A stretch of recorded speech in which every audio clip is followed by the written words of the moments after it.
Hello, insatiable listeners. Allie here. We are officially on hiatus in between season 5 and 6, and we will return on Wednesday, November 21st, with an incredible season. Many of these people have been on my bucket list to interview, and bam, they're coming on the show. This episode will support you during the holidays and make sure you set yourself up the best way you can for 2019. And I can't even believe it's going to be 2019, but it's coming. In the meantime, enjoy these interviews where the tables were turned and I was the interviewee. I'm sure you'll get some more insights from these amazing interviewers and their great questions. Enjoy, and I will talk to you with live episodes on Wednesday, November 21st. Folks, you amaze me. Over 2,000 of you have uncovered your self-doubt archetype, and you've been sharing your types all over social media. It's thrilling to me to see how well this has been received. If you're curious about uncovering your self-doubt archetype, please do head over to saspetherick.com. And if you want to understand more about how to move beyond these archetypal patterns of your responses to self-doubt, do check out my new program, Compass. It's all about how to activate self-belief, self-acceptance, self-worth, and self-trust. And alongside this self-paced program, there are monthly Compass coaching calls with me. We'll meet as a group to talk more about the concepts in the program, and I'll be on hand to offer you coaching support to bring your compass alive. It's all for a one-off price of £99, and you can come to as many of the monthly coaching calls as you wish. All the details are on my website. Right, on with today's episode, which is an absolute cracker. Welcome to Courage and Spice, the podcast for humans with self-doubt. I'm your host, Sas Petherick. Welcome. Ali Shapiro's work is completely unique. She is academically, practically, and empathically aware of how the medical system, diet culture, and body positive movements all have their own flavour of crazy. She created her Truth with Food methodology at graduate school while getting her master's degree, and draws from her decade plus of working with real-life clients and her own personal healing journey from having cancer as a teenager. Ali is the founder of Truth with Food, host of the top-ranked podcast Insatiable, and her work is a mashup of skills as a holistic nutritionist, integrated health coach, and her natural rebellion that is completely infectious. Ali and I have been pals for years, navigating the evolution of our coaching work. She's one of the smartest women I know, and I'm thrilled she's here. Ali, welcome to Courage and Spice. Oh my God, you just gave me chills because you're one of the smartest, most fabulous people I know. So I just feel so grateful that we get to have this conversation. Yeah, it's feeling like an increasingly important conversation to have, right? Oh yeah, I saw a quote somewhere that they said the last frontier of feminism is the body. I was like, oh yeah. Yeah, that feels so true to me. So true to me. So let's start by helping folks get to know you a little better. And I wonder if you can tell us about what you learned about self-belief growing up.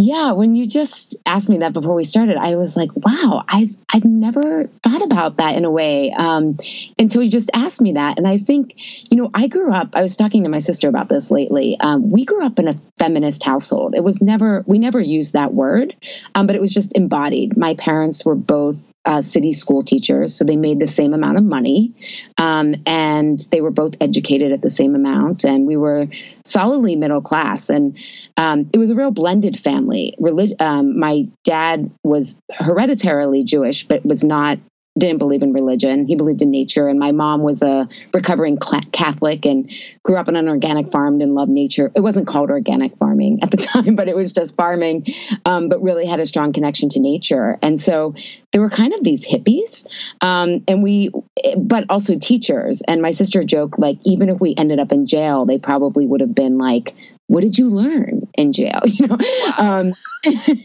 So it was this really, really strong place where my sister and we thought women were really equal. And I think that until we got out into the real world, right?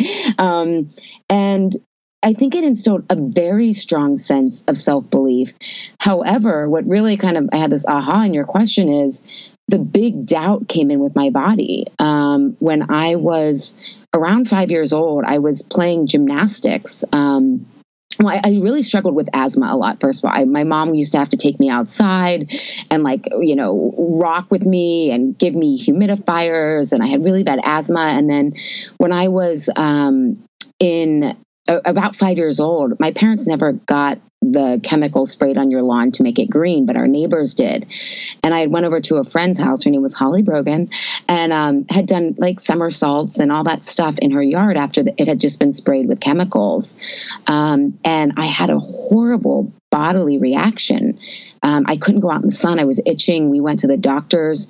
Nobody knew what was wrong with me. And that was really scary.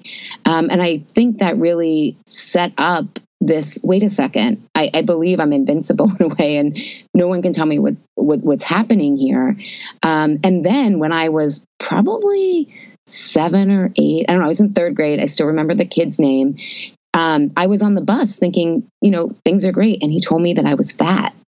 And I remember being so ashamed of that and not telling anybody, because who wants to, even though you think you can feel that, you think, oh, people can see that. And I find it very fascinating how it's just in the ether that being fat is bad, right?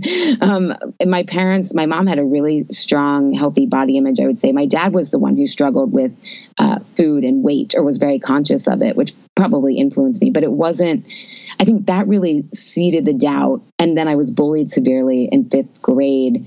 And then having cancer when I was 13. So I think I had this really strong sense within my family, but then it feels like the outside world intruded and in big ways to make me feel doubt. Oh, that's fascinating.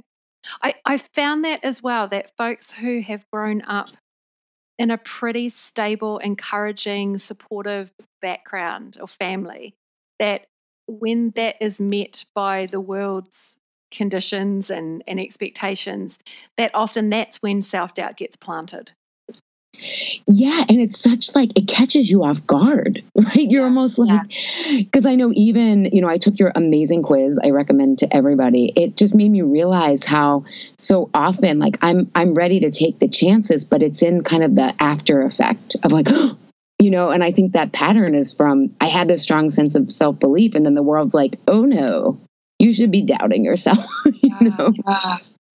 Well, I wonder if we can talk a bit about where our two worlds, our kind of work worlds, intersect, and how diet culture and our relationship with our body kind of erodes self-belief in lots of ways. I know that for so many of my clients, their relationship with their body really is like this last frontier. I think that's such a great quote that you said at the beginning there. What's your take on this? Yeah, well, let's go big picture first. And I think when we talk a lot about mindset, right, in terms of self-belief or food, and I think what we're using is a very Cartesian, Descartes, Newton, that our mindset is just thinking. Right? It's just what we think. But I remember being in graduate school and writing this paper about mind-body connection and just rattling that term off. And I remember my professor, her PhD is in narrative coaching and storytelling and how that heals. She said, well, how are you defining the mind? And I was like, what do you mean? She's like, no one's been able to locate the mind. She's like, it is an invisible projection of our body and our thoughts and our brain, basically. And I was like, oh, it's like a mobile brain, right? And so if we think of it as mobile and our way of knowing and taking in the world of our sense, we only think about our thoughts. But if we think about different ways we know through our feelings, we know through our senses, right? Our seeing, our touch, our taste, what we would think of as the pleasure or not pleasure, and our intuition. And I think when we have so much self-doubt, we live in our head, and we almost make the problem worse because we don't have access to these 3 other ways of knowing. that would give us really important data. And we're taught not to trust that, right? Don't trust pleasure. Don't trust your feelings. Feelings are bad, right? Anytime you feel discomfort or doubt, it means things are, you're wrong in a way. And then often what I've found, I think in where our work overlaps, is that protective mechanism gets stronger and stronger. And we mistaken that for our intuition often. And we can't tease out what is my gut feeling and what is actually preparing me for the worst. And so I think on a macro level, we just aren't, when we're not in our bodies, we're not getting all the data we need to really feel grounded and make really good choices. Yeah, that's what I found to be really common, is this sense that if I can just get my thinking right, if I can just control my body with my mind, everything will be okay. Exactly. And again, the narratives that are set up, I think of these nesting dolls that we have patriarchy first that created, men being more valuable than women. So, and it even created a hierarchy. And then you had, and again, I'm speaking from an American lens of how our culture is set up, but I think the UK and most of the world is set up this way as well, especially as Western culture gets exported. Then you have white supremacy, which sets up an even deeper hierarchy. And then and then that makes the way for capitalism, which then sets up a hierarchy, right, based on class. And what ends up happening is each iteration of this, the feminine archetype gets degraded more and more, which we end up having this, we are widgets, right? Not one. I always say we're a wonder, not a widget. And we use these metaphors like, I've got to fight my body. I have to gear up and crush it, right? In your work, right? Like if people are like, and it's like, these are these very hyper masculine metaphors that we think are just words we're using, but they're actually dictating our entire orientation and what we value. And so what we have then in a culture, which is very matrix-like, is that the body is something that whatever symptom it's giving, if you enjoy food, if you enjoy your work, right? Oh my God, you should be sacrificing. You shouldn't have pleasure, right? Because pleasure is part of that feminine archetype. Or I like using the word yin sometimes because it's not gendered, right? Masculine and feminine is yin and yang. But yeah, it becomes this thing that we don't trust, right? Which is what so much of self-belief is about, is that we can trust the cycles. We can trust pleasure. We can trust discomfort. Pleasure and pain are both part of the yin archetypes.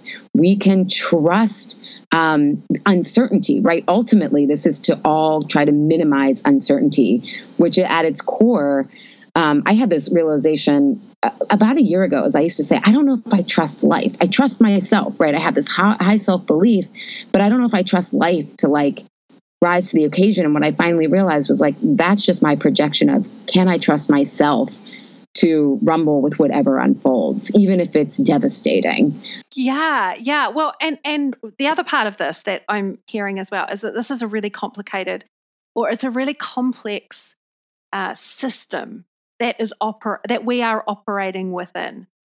And what diet culture and fat phobia, which I think it really is, what diet culture and fat phobia sets up to tell us is that there is a quick fix to this really complex, multi-layered experience of being a woman in a body in this world. Yeah. And it's almost like, I think of it, you could call it Big Papa, Big Brother, but I'm going to give you a formula, which is really telling you, here's how you stay safe, right? I'm going to eliminate any doubt you have. This is what works. And then it keeps you it gives you the basic level of safety, which is the expert layperson model, right? Or the doctor patient or the health and wellness expert, nothing, right? And you just follow the rules, versus the truest sense of belief and safety is, I've embraced this unknown. I've figured out what has worked for me. And it's okay. And I can do that. I am capable of doing that. Well, and what you just described, I can rumble with whatever happens. Yeah. Yeah. And I think this is the thing that my senses and my own sort of journey around dieting and being in my body. And I'm like a size 16, like a size 12 or 14 American, size 16, 18 UK. And I decided about 7 years ago that I was just stepping outside of the diet culture, partly because I got to know you and your work, but partly because I was just so exhausted and I could see that it wasn't ever going to work. So I sort of stepped outside to kind of have a conversation with myself around what did I want to embrace from this and what do I want to reject. And I found that actually about 95% of it does not wash with me. And so there's something about sort of having this semi-objective view of how we see women's bodies in the world that has given me this immense sense of liberation and power, which is what I thought getting, quotes, skinny would give me. That actually I have found that through completely rejecting the entire culture that I'm supposed to buy into. And I think that's the part that we don't talk about, right, is that actually there is an immense amount of agency that comes from accepting your body and being in your body. It totally will. And you just hit the nail on the head. I think at the deepest level, I think sometimes it's easier to categorize like hungers and cravings as like physical, emotional, and soul level. And I use the word soul. Of course, the academic in me has to define it. Whereas spirituality is how we are all one. And soul is how we're unique and how we're our quirky, wonderful, messy human self. And a client actually in my recent Truths with Food program helped me really articulate this. We were kind of joking. I joke that people who don't have religion find nutrition, right? Or diet culture. And she was like, oh my God. She's like, I realized that my weight loss feels like something meaningful, right? On a soul level, we want to contribute something meaningful. We want to be visible in a meaningful way. We want to make an impact. And she's like, I realized, you said that as a joke, but this number on the scale has become what orients my life around what's meaningful, right? Was I productive because I counted my food? Was it a worthwhile day because I got in exercise, right? And so it orients you towards, I'm making my life count. If I'm getting the body that I think is going to make me the real me, which is a projection of resilience and courage, right? When are we really the real us? When we're more resilient and when we have more self-belief, right? Mm-hmm. But when we are focused on a specific body, our entire sense of meaning and what we think is productive and what we think counts and how we orient our days and check off the box gets done for us, right? We don't have to think about it for ourselves. So it's a really warped matrixy way of feeling safe. Like, my life counts because I'm working towards this goal that supposedly is going to make my life what I want it to be, but it can't. Yeah, well, I wonder if it's even like this warped way that we want, because I think one of our core fundamental human needs is to belong. Belonging is essential for our survival on so many levels. But I think on a kind of emotional, maybe soul level, we want to belong, and that requires us to be in some way acceptable. And I think our kind of our consciousness around our own weight and how we judge that is, I think, sort of predicated on, is my weight acceptable? Can I belong here? And so we sort of project that out onto our bodies and onto the world, and we judge other women, and all of that stuff kind of falls into that big soupy mix of those matrices that you mentioned. 1000%. I always say this is about belonging and the tension between being invisible and visible in the wrong ways, right? And I always tell my clients, if you think about, from an evolutionary standpoint, like I think we used to have web feet and eventually we didn't have web feet, right? Like we kind of grew out of that. But in a patriarchal culture, these past 100 years at most are the first time women have had their own resources. right? Own independent resources. And so this comparing ourselves and competing on our bodies, and let's keep in mind that the definition of beauty changes, right? I mean, being bigger used to be beautiful, right? But we used to have to compete with other women, unfortunately, right? I mean, it was just for survival and resources. We don't have to do that anymore, but it's kind of like an evolutionary, holdover that doesn't need to be we need to grow out of, right? We're kind of coming out of that. I don't know if the web feet metaphor was super apt, but maybe now that we have thumbs, you know what I mean? I know we didn't always have thumbs. You're reminding me of John Berger, the British philosopher who wrote this amazing book in the 70s called Ways of Seeing, which if you're listening and you're like a photographer or visually stimulated visually, then his book it's iconic. But one of the things that I remember from that text, and I read it as a women's studies student back in the 80s, is that women judge women. Like we sort of dress ourselves, we adorn ourselves to be looked at by other women. Yes, I agree completely. And, and part of this isn't just in our heads. When you think of patriarchal white supremacy, and especially capitalistic culture, and we can take a very concrete example of resources being scarce. There's two different levels. Some resources are becoming more scarce. I think about right now where we can live, right? Here in the States, Florida is washing up all these dead fish right now. There's fires in California and all across Montana. Climate change is really creating a scarcity of where is inhabitable, right? I think there's going to be 1 billion refugees by 2050, right? So in some ways, there really is this scarcity of resources. However, to your point about belonging, and I think what our bodies are really about, there is no scarcity of connection and of safety, and of safety and belonging. And I think when it comes to our body, we confuse attention with recognition. Right? Attention is, I'm dressing for other women. I'm getting attention based on my body. But ultimately, that's fleeting. At the end of the day, though, the truer sense of belonging and connection that we're after is really abundant, right? The more intimate we are, the more connection we create. There's no scarcity there. So I think we on some primal level, we get that there might be scarcity of resources, right? But on what we really need to survive and thrive. And what diet culture will tell you is that you need the supplements, you need all the fancy workouts, the fancy clothes, all of this stuff to be younger and thinner.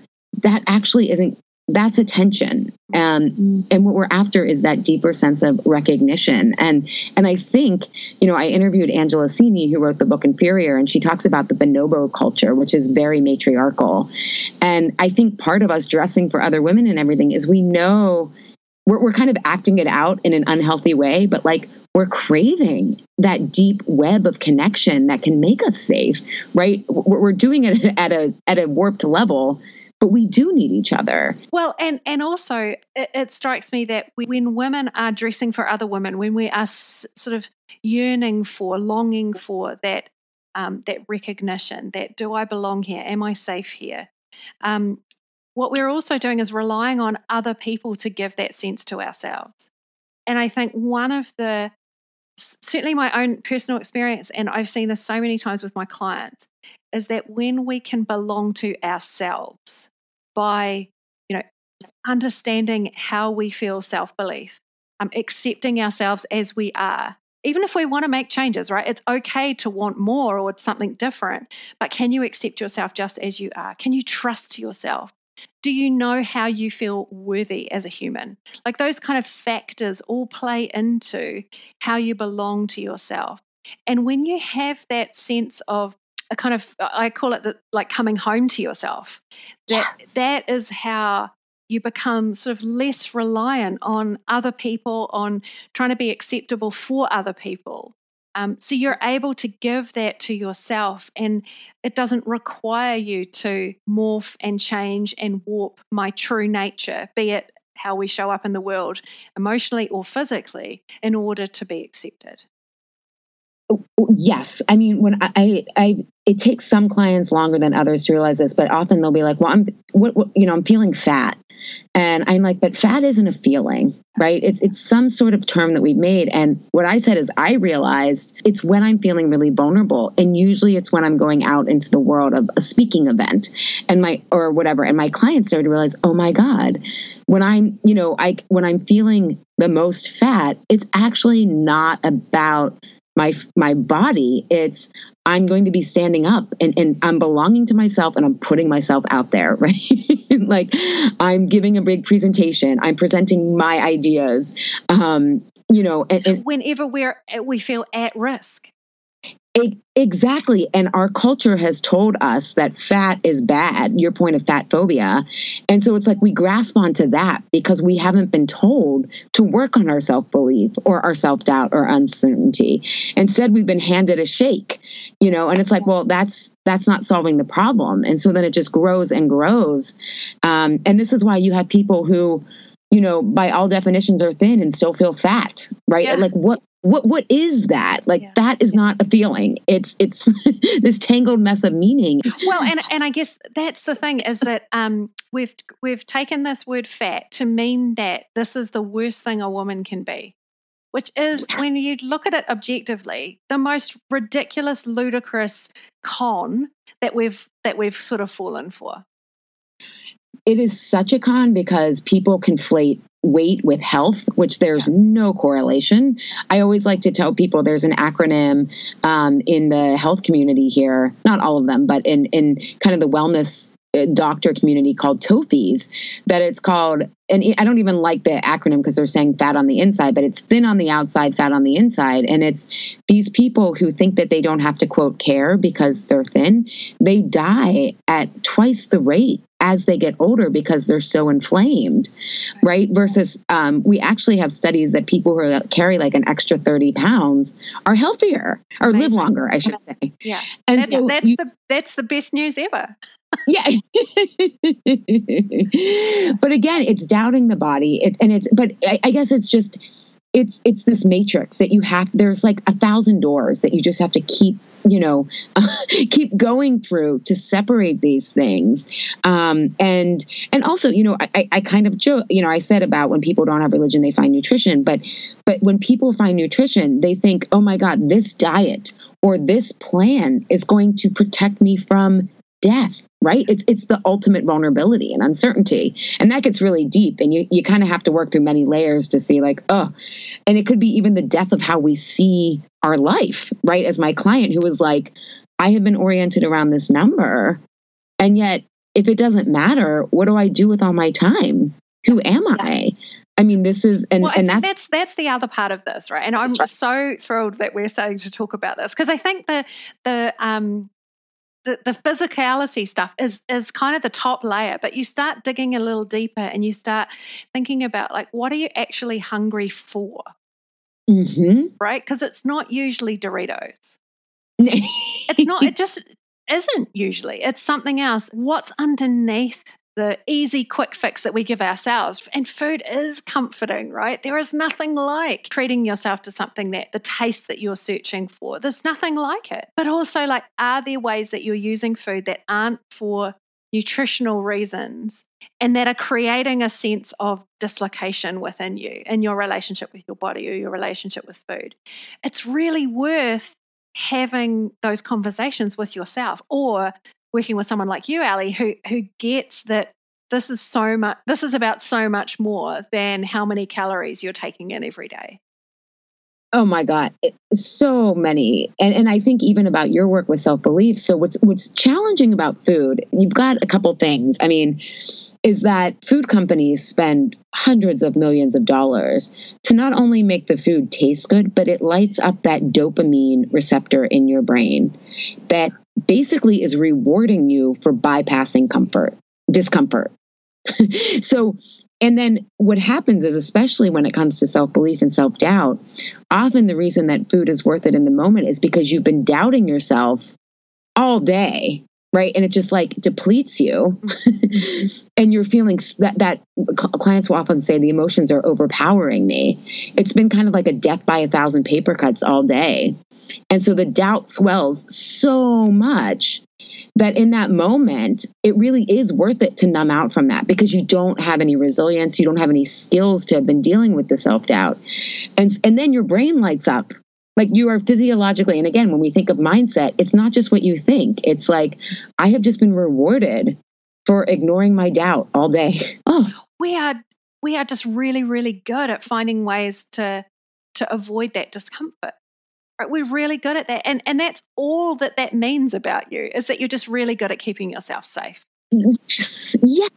Right. But we put so many value judgments on how we do that and what we do. And there's all this shame attached to it. And I think actually if we started talking more about what self-doubt actually is, which is just how we keep ourselves psychologically safe. So whenever that alarm goes off that says, don't take up that space, don't raise your hand in that meeting, don't tell that person you love them, the thing that is holding us back from that is this primal response: stay safe, stay safe, stay safe.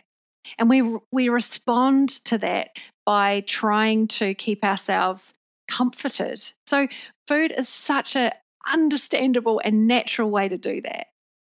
It is. It's like, it's really brilliant, I think, because it's also, I jokingly call it the good girl self-protection, because like a lot of my clients eat in private, right? They're like, no one's getting hurt here. Like, I'm not shoplifting. No, I'm not taking from anybody. You know what I mean? It's like, and I'm not going to overburden anybody here, you know? And it's a way you can suffer in silence. And I think, especially here in America, I mean, food is everywhere. You know, growing up, we went to the library. You were like never allowed to bring food or drink in. Now the library sells Starbucks and croissants. And, you know, it's like every opportunity we can get to comfort ourselves. Or I found, you know, it's often people are exhausted too, right? Like they're physically exhausted because they're actually malnourished, which is another kind of layer of this matrix. When you know, especially with the low fat craze, I mean, people are overfed, but they're malnourished because they're not getting enough fat, and they're so afraid of fat. And, you know, I just did an episode with Leanne Raymond, who I know you love, and she so admires you. And she was talking about the research about how fat on a woman's body is related to intuition and connected to intuition. And it's I loved that episode so much. I'm totally linking to it. Yeah, it was beautiful. And I love the way Leanne described that research as, you know, it's like this golden fleece that's on us. Yes. Yeah. And who doesn't want us to have our intuition, right? It's mysterious. I mean, even though intuition on some level is based on patterns, but it's also mysterious. It's that uncertainty, right? It's this whole like, and when more does doubt come up when you're like, well, I don't have all the data to make this decision. Yeah, it's super matrixy, but at the end of the day, it is about protecting us. But what happens is everything that is protective eventually also becomes, you know, maladaptive, as they would say, or it starts to cost us. And that's what I always say. We did all of this stuff. You know, I was binge eating and emotionally eating, and I was told that I have lack of willpower and discipline, which didn't really, I mean, I believed it, but now looking back, it's like, no, I was trying to basically protect myself from uncertainty that, you know, when I had cancer, uncertainty was life or death. But then because I never built the skills or did the emotional healing to wrangle that uncertainty, everything that was uncertain turned a lot into self-doubt, because then my life fell apart because I wasn't in touch with my own self-belief.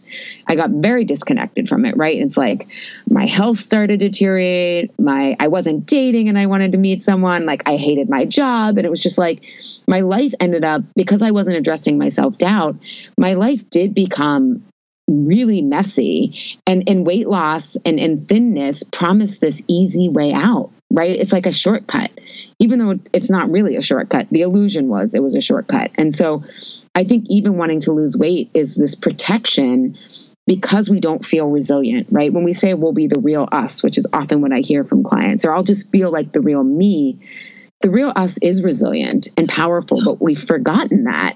And we have to build that back up, because self-doubt or the emotions that trigger us are still going to be there. We just get stronger and we just get more skilled at dealing with them. And that's really exciting, because then you start to, when self-doubt comes up, you're like, I know this, but I know you connect to, it's safe to feel this. It's not dangerous to feel this. And so, yeah, I love what you're saying about this idea of the real me. Like, I'll be somehow more authentically myself once I've lost weight, once I have this job, once I'm married, once I have the baby, once I have, the six-figure business in our world, all of those kind of conditions that we place on ourselves, rather than actually looking at who we are right now and what do I love about me right now.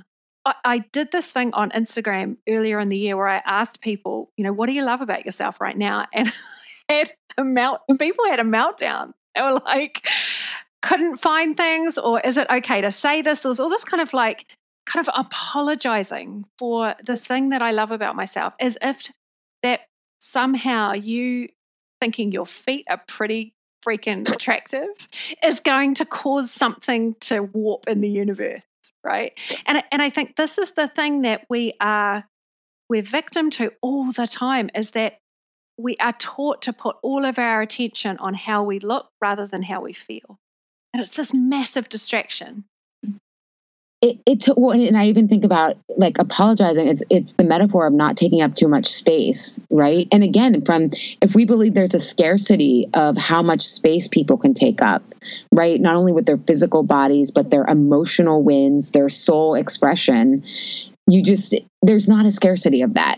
Yeah. And I think that's so important for people to realize. Like the more that you shine, it gives people permission to be like, oh my God, I can say that about myself, but it's scary. And again, I think of the legacy of like witches being burned at the stake. And this is when people are like, you just need to get over it. I'm like, no, because there's, and we know from genetics about how trauma is carried for like hundreds of years, right?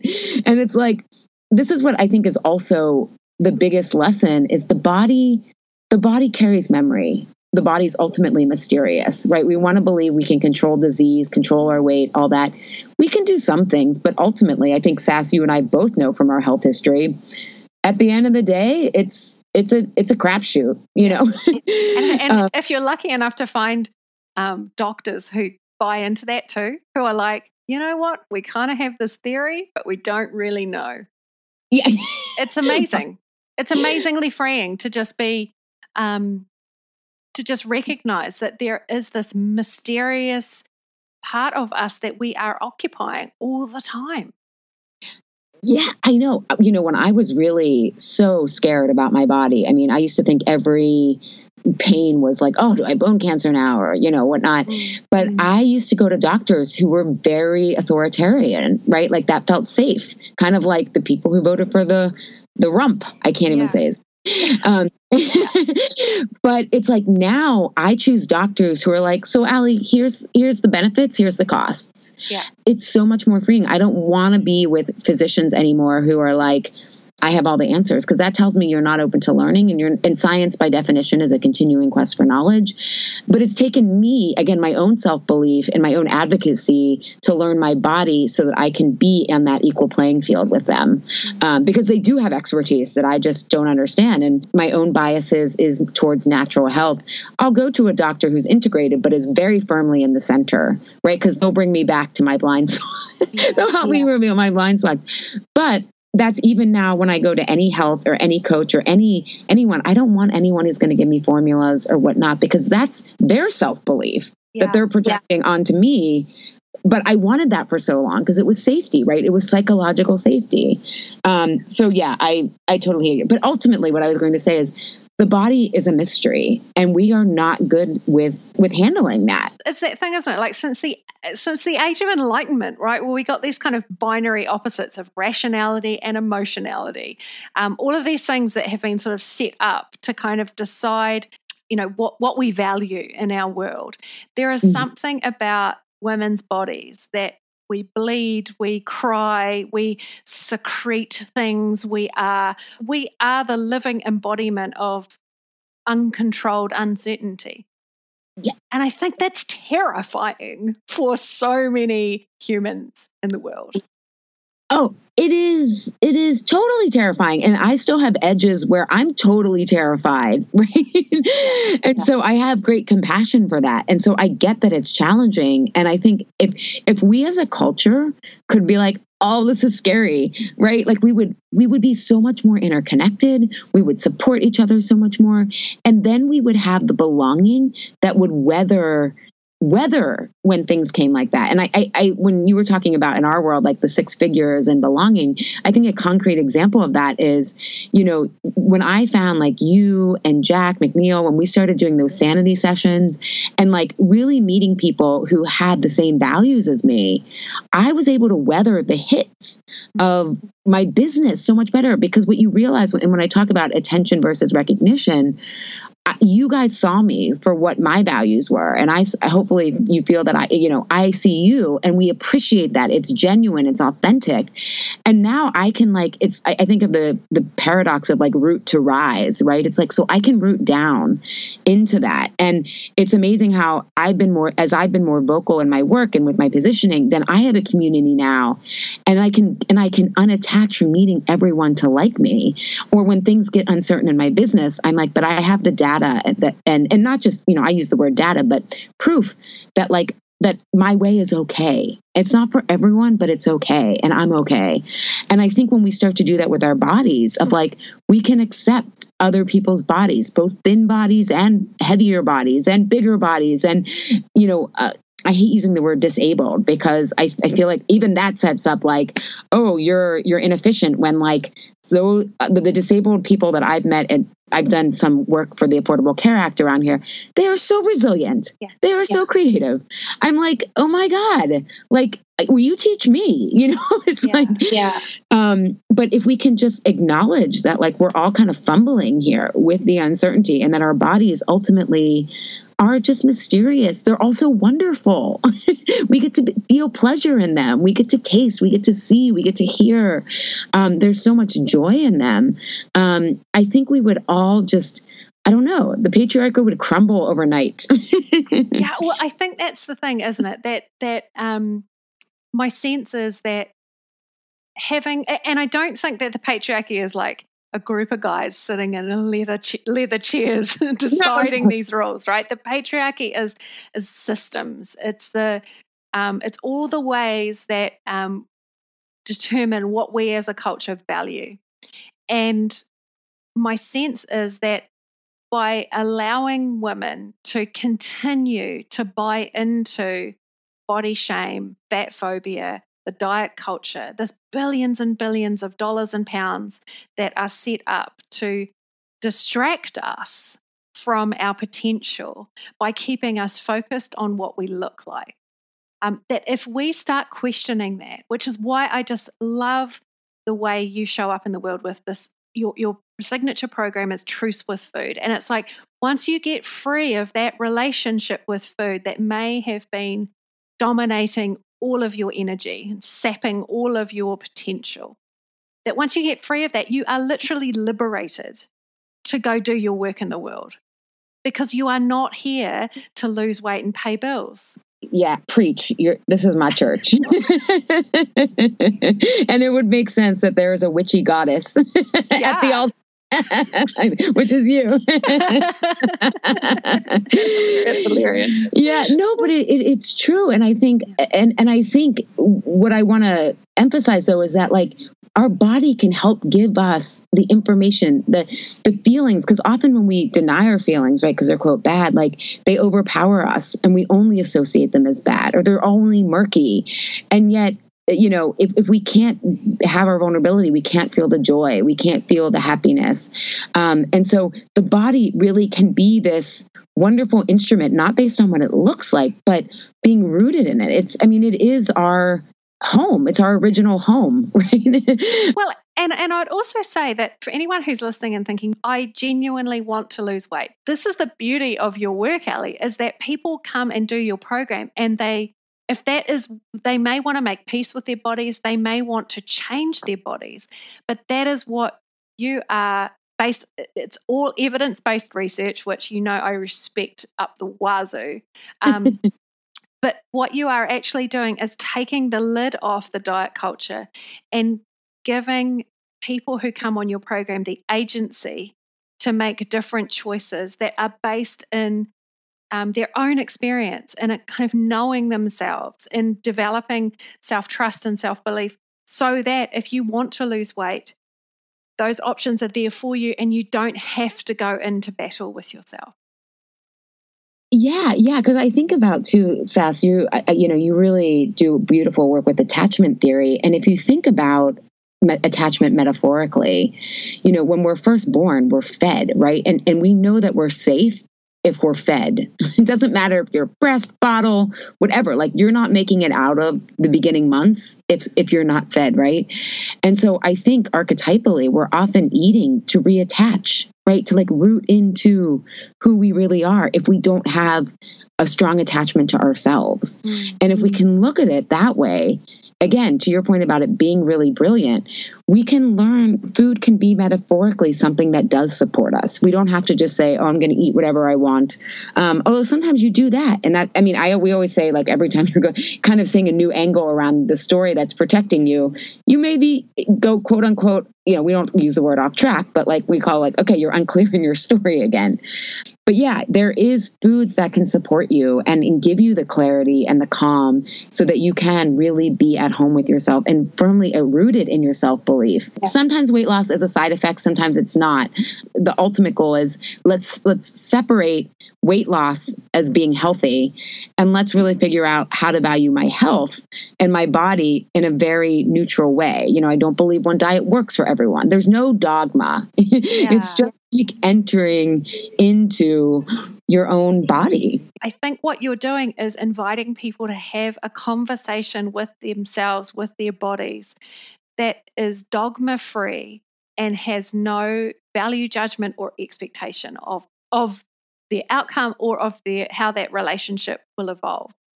And there is so much freedom in that because you're just literally creating the space for that. Yeah. And allowing people to trust their own pace, right? I think that's part of the diet culture is like, all right, you got to take care of this yesterday, right? Yeah, 7 pounds in 10 days. Yeah. And it's like, that is so unhealthy, by the way. Yeah. Like, I identified these 3 patterns that we go into with our body, the battle modes. And one of them is the competitor mode. And the competitor mode is always like faster, better, I'm behind, I'm not winning. And it's like one of the behaviors that competitors do is set like unrealistic deadlines for themselves.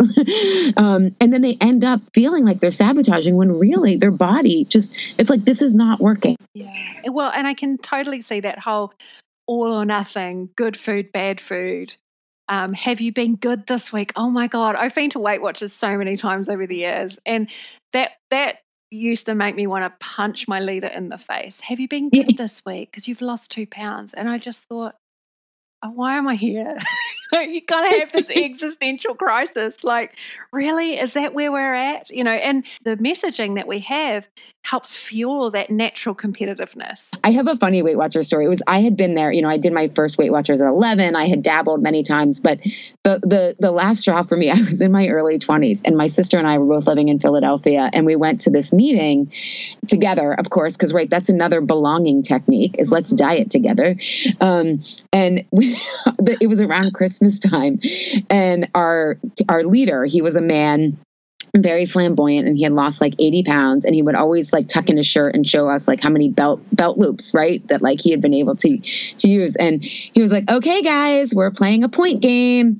He's like, it's Christmas time and you're going to want to cheat, so he's like, how many points are a lick off of the Ben & Jerry's ice cream? And we're all like, 1. Well, of course I'm observing because that's what I do to protect myself. I'm like, I'm not diving in, right? I'm just going to observe. And everyone's like, 1. And he's like, right. And he's like, 3 tinfoil Hershey Kisses. And everybody's like, 3 points. And he's like, yeah, 1 ounce of cheese on an appetizer. And everybody's like 3. And he's like, 6 points. And everybody in the room went, oh, and I was like, I got to get out of here. Like, it was hilarious, but I was like, if this is what we're so aghast over, It's like, I got to get out of here. I mean, I left and I never went back. Yeah. But at the time I was in the matrix. I mean, and again, I'm still in the matrix, I'm sure, right? Like if you think you're out of the matrix, that's like a sign you're still in it. Yeah. I have that with self-doubt as well. Like I think I know more about self-doubt than most humans. And yet I still have moments where I'm like, oh, wow, hang on a second. The thing that I know to be true is that because I have the tools that I teach all the time with the people I work with, is that I can just interrupt the impact that doubt is going to have on my life. And I can do that quickly, and it's pretty easy for me to recognize it and to move out of it. It feels to me like that's what your work is about too, is about setting up some really beautiful ways that you can support yourself, recognize when you're falling into an old story or going deep down the rabbit hole of the matrix, and you can interrupt that and kind of support yourself compassionately to make different choices. Yeah. To kind of, I think about the example I gave earlier when my clients said they start to feel fat and they can realize that, oh, they're going to be visible, or they're worried about being invisible or misunderstood is another word that comes up a lot. And even just the clarity and distance to realize, oh my God, what's happening is huge. And so I would encourage everyone listening, next time you're feeling fat or frustrated with your body, where are you feeling at risk? I love that word, the way that you phrase that, Sass. Yeah. And then you can start to get to the root of the real issue and then work on that. I love that this is the work you're doing in the world. I think anyone that I have sent your way to listen to the Insatiable podcast or get to know just you comes back saying, oh my God, this woman has been hiding. Why haven't I known about her? So I'm super excited that more and more people are going to get to know the super important work that you're doing. Well, thank you so much. And I would tell you too, your episode when you came on Insatiable, why is weight loss so hard? But we really talked about technical versus adaptive change is one of the most popular on Insatiable. So maybe link to that as well, because people love that episode with you because you're a smarty goddess. Right back at your friend. You can subscribe, rate and review Courage and Spice, the podcast for humans with self-doubt, wherever you get your podcasts. I'll see you next time.